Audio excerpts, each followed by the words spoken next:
అధచిత్తం సమాధాతం దశగ్నోషిమైస్తేనం అభ్యాసయోగేన కళ్ళు తెరు.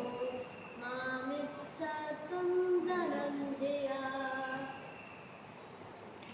ఈ శ్లోకానికి ఉన్న అర్థం తెలుసా నీకు? తెలీదు. అటైతే నేను చెప్పనా? చెప్పండి.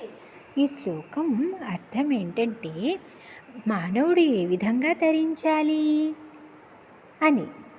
అయితే ఏ విధంగా ధరించాలి? ఆలయానికి వెళితే ఆలయంలో ఉన్న విశిష్టత మాత్రమే మొన్న చెప్పుకున్నాం మనం.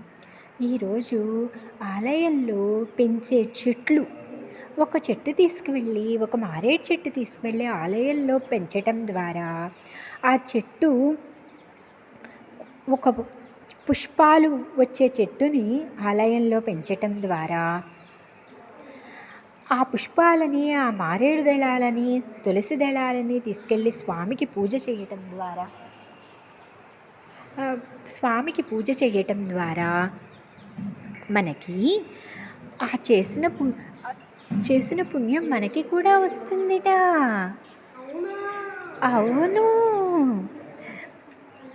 మనం చనిపోయినా సరే ఈ పుష్పాలని, ఆ చెట్టు ఎంతకాలం ఉంటుందో, ఆ పుష్పాలు ఎంతకాలం స్వామికి పూజ చేస్తున్నామో ఆ పుణ్యమంతా చనిపోయినా మన ఖాతాలోకి వస్తుందిట. మనకి ఇది ఒక బ్యాంకు లాంటిది ఆలయం అనేది, పుణ్య బ్యాంక్ అన్నమాట. అయితే ఆలయంలో మనం ఆలయాన్ని మనం ఊడ్చి శుభ్రం చేయటం ద్వారా మనకి బోళ్ళన్ని దోషాలన్నీ పోతాయట. ఒక రామచిలుక, నేను ఒక కథ చెప్పనా? చెప్పండి. ఒక రామచిలుక ఆలయంలోకి వచ్చి ఒకసారి అలా తిరిగిందిట. అప్పుడు ఆలయంలో ఉన్న బూజు దాని రెక్కలకి తగిలి, ఆ రెక్కలకి బూజు ఆలయాన్ని దులిపి వెళ్ళిన పుణ్యాన్ని ఆ రామచిలుకే భగవంతుడు వేశాట. ఆ రామచిలుక వచ్చే జన్మలో మహారాజులాగా పుట్టిందిట. అవును. మరి ఆలయం నిత్యము శుభ్రం చేసి, ముగ్గు పెట్టి ఆలయాన్ని సేవ చేయటం ద్వారా ఇంకెంత పుణ్యం వస్తుందో కదా మనకి. మరి మనం కూడా అలా చేద్దామా?